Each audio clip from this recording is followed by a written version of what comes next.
Do you feel stuck in life? I've got some good news for you. It's not your fault and you can change it. What's going on is you are stuck in an emotional loop that's based on living in your past. You can get out of that. You can create new emotions. You can create a new personality, and it will create, as Joe Dispenza says, a new personal reality for you. And today I'm going to give you 3 keys on exactly how to do it. They're very simple, but they're going to take some time to implement into your life. So let's take a look at how to escape your familiar past, the emotional loop you've been stuck in, maybe for most of your life, and create the life you have always wanted. Now, there are some different terms for what we're going to talk about today. Joe Dispenza calls this moving from survival mode to creation mode. You see, most of us live in survival mode.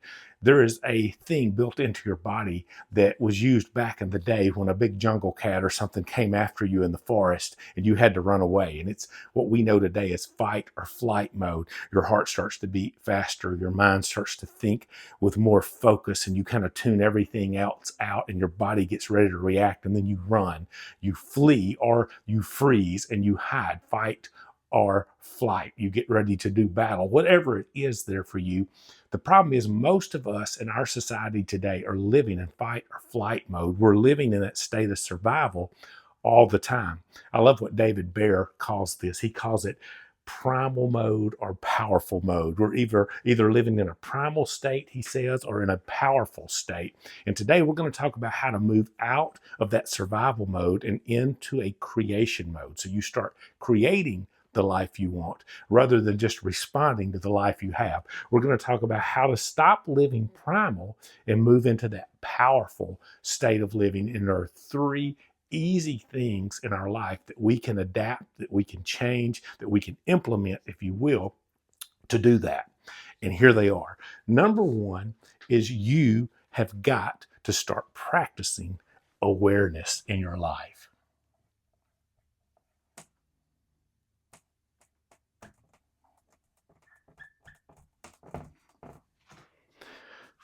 So, what is awareness and why is it so powerful? Awareness is your ability, and every one of us has this, to stop and begin to notice, to simply pay attention to what's going on around you and inside of you. Now, the problem is, most of us, because we are stuck in this primal state of living, we live in fight or flight or even freeze mode, where we freeze up and really don't know what to do, or we fight or we do battle against all these emotions and thoughts we're having throughout the day, or we flee, we run away from those. Most of us stay in this primal state of living, in this state of survival, and we live completely unaware. Awareness is your ability to dig down into your consciousness, the real you. Your consciousness is the real you, that person that lives inside of you and gets to control what you think and what you say and what you do. And you might feel like you don't have any control over those things, but I promise you do. And the key to plugging into that is to start living with awareness, to start becoming aware. So how do you do that? Well, awareness is about taking a moment, a beat, when anything comes into your life that you don't want, or you perceive a negative emotion or a negative feeling or whatever it is in your life. Awareness is when you basically tune in. You tune in and you start to think, to be aware of that thing that you are feeling, that thing that is going on in your life. Take, for example, you're going through your day at your job and your boss or your coworker does or says something you don't like. Your knee-jerk reaction might be a host of things. For you, it might be to flee. It might be to pull into your shell and hide away, to get away from them as quick as possible, because maybe you're like me, you don't like confrontation, you don't want to do that. Your knee-jerk reaction might be to fly off the handle. Sometimes that's me, to just handle it completely wrong in the situation, to go over the top, to scream, to yell, whatever it is. That might be your knee-jerk reaction, but the truth is it's because we're not aware of what we're feeling and thinking and what's truly going on. Now, here's the cool thing. At any moment in your life, you can pause mentally, and in any situation, you can back up, and you don't have to judge what you're doing. You don't have to change in that moment what you're doing. You don't even have to think about why you're doing what you're doing. You simply need to become aware of what you're doing.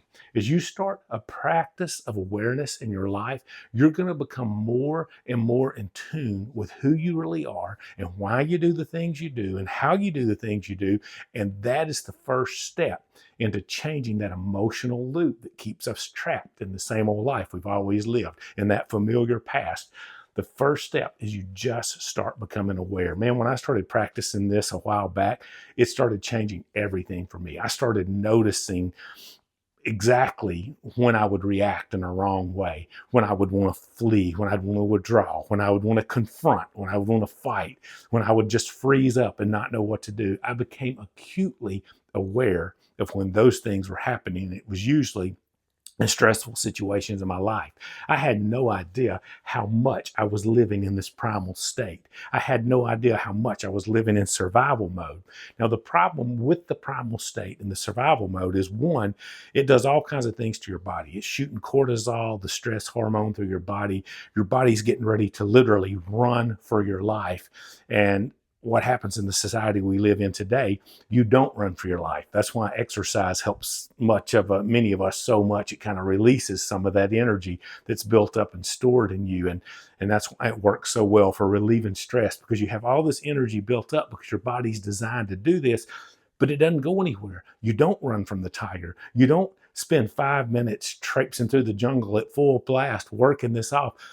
It just gets bottled up as energy in our body and it rolls around. And the key to stopping this is first to become aware of it, just to tune in. And when you do that, guess what you do?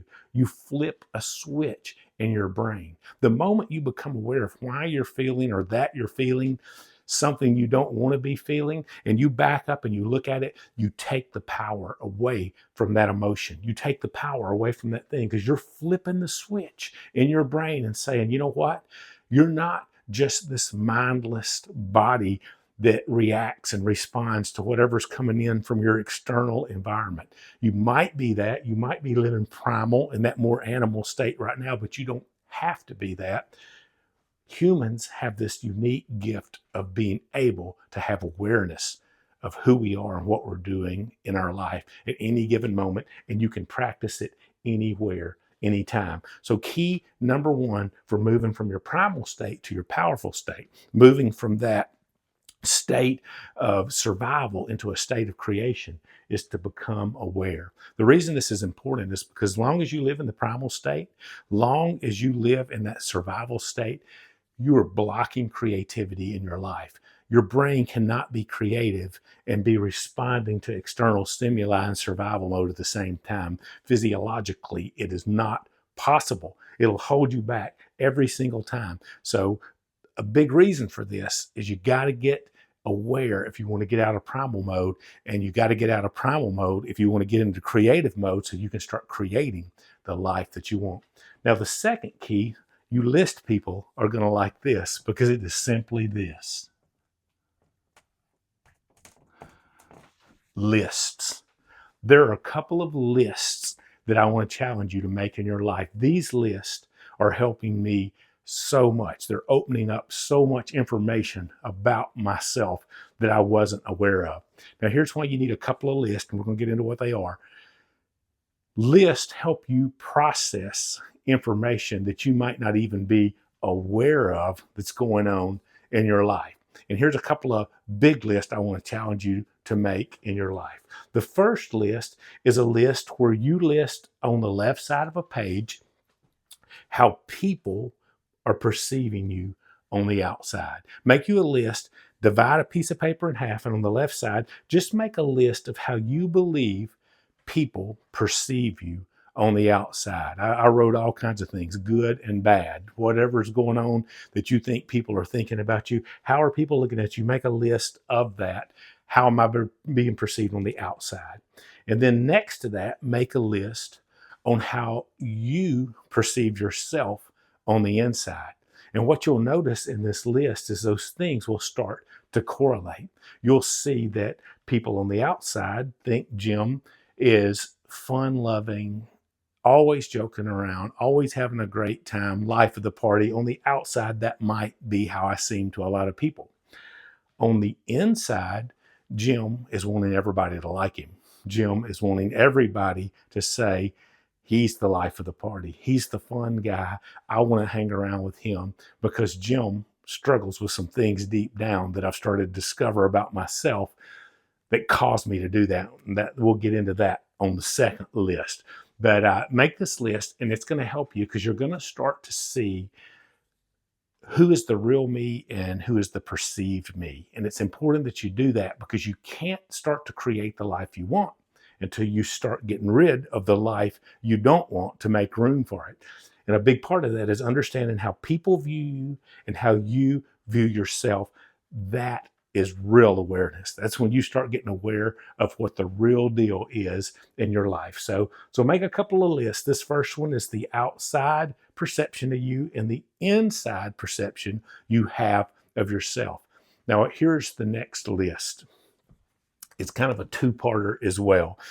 Next, I want you to, looking at this list, narrow down what is the primary emotion, the primary feeling you have that describes the thing in you that you no longer want to have in you. What's the primary feeling you have you want to get rid of? What's the primary emotion that rises up again and again in you that you say, I don't like this in my life?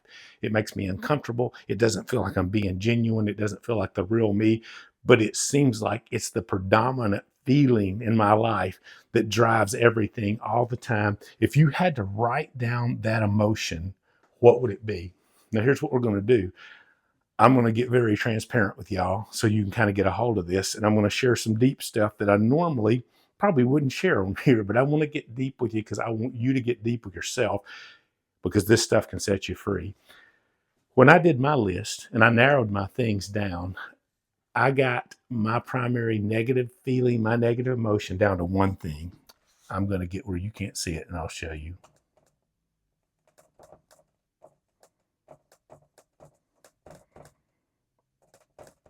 You want to take a guess at what it is, anybody? Put it in the comments right now while I'm writing it. And here's the reveal for me. It's insecurity. My primary thing, that's the emotion that I have in my life that predominates a lot of my life that I don't like, for me, is insecurity. I feel so insecure about so many things in my life. And that's one reason that I try to be the life of the party, the guy everybody wants to hang around with. If you ask anybody who's John Parker, they would tell you, oh, he's the nicest guy. He's an encourager. He's a motivator. He's funny. He likes to play games. He likes to joke around. He likes to do all this stuff.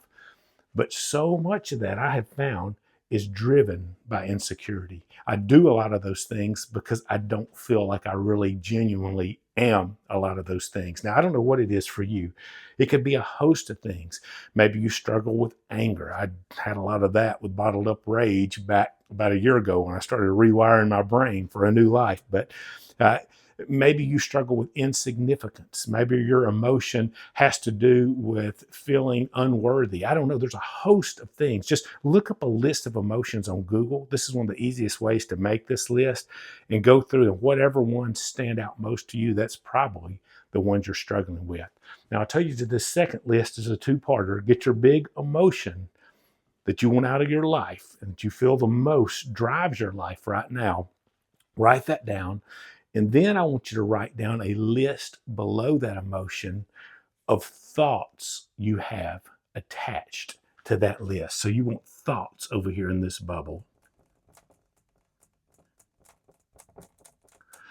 What thoughts have you attached to your emotion? I know with insecurity, I find myself thinking thoughts when I feel insecure, like, I need to make an inappropriate joke here because that will make these people like me. If somebody confronts me and they say, Jim, you did a bad job, you shouldn't have done this, immediately my thoughts go to, I'm not worthy. Immediately my thoughts go to, I'm stupid. Immediately my thoughts go to, they don't like me. And I have all these different thoughts tied to this insecurity, to this primary emotion. And you know the truth that I'm understanding about this? 99% of these thoughts are absolutely not true, because this emotion that I feel has no place in my life because it's not true. 99% of what you think about yourself in the negative is just not true. It's the limiting beliefs you've established about yourself throughout your life. And if you'll let those things go, and it starts with understanding what they actually are, getting aware, making a couple of lists so you know how to flip this switch and become aware of them, look at them, and you start to see, here's how people perceive me, but here's who I really am. Here's my primary drive and emotion that I want out of my life. And here's the thoughts that I've lied to myself and attached to that emotion. When you get aware of that stuff, you flip the switch and you can get it out of your life. So step one, awareness. Anytime you start feeling an unwanted emotion, take just a beat, a moment to stop. Don't try to judge it, fix it, repair it, or anything in that moment. Just become aware of it. That's where it all starts. Man, I'm feeling insignificant. Man, I'm feeling insecure. Man, I'm feeling like this person doesn't like me. I'm feeling like I've let them down. I feel like I've disappointed somebody. Just sit with it. Let it be there. Do you know that your average feeling only lasts about 90 seconds? Let that feeling come up, sit with it, be aware it's there, and just let it depart naturally out of your body. Release that energy. You know what you're doing? You're getting out of that primal mode where you're building up all this tension and all this stress and no place to take it and no place to go with it. And you're letting it flow through your system and come out naturally. And you're living in a powerful state of being. You're moving from survival to creation. Now you're making room to create the life of your dreams. So get aware, make these lists. And number three, we're not going to get into the details of in this video, but I'm going to link below right here a video for you that I just made on how to do this practice just the other day. By the way, if you haven't subscribed, subscribe now. This is a great time to jump in and get in on this content. I help you with these kind of things every week here on YouTube. I have videos every day and shorts that come out. You can find all kinds of information here on how to take your life to the next level. I've rewired my brain over the last year, and it's changed everything for me, and I want to help you rewire yours. So I have a video here on heart-focused breathing is what this is. This is a practical little bonus key on how to do this awareness practice and live according to the list, to get away from the emotion that you don't want to live in your life and replace it with the emotions and the feelings and the life you do want. A key to doing that is heart-focused breathing. Now, you can find a lot of information here on YouTube about what this is. The Heart Math Institute has some great practices on this. But basically, heart-focused breathing is this. Just imagine this is you. Now, when you go through a stressful situation in your life and you get aware, I'm feeling those feelings I don't want anymore. And you allow yourself to feel them, allow them to flow through. Don't fight against them. Just know they're there.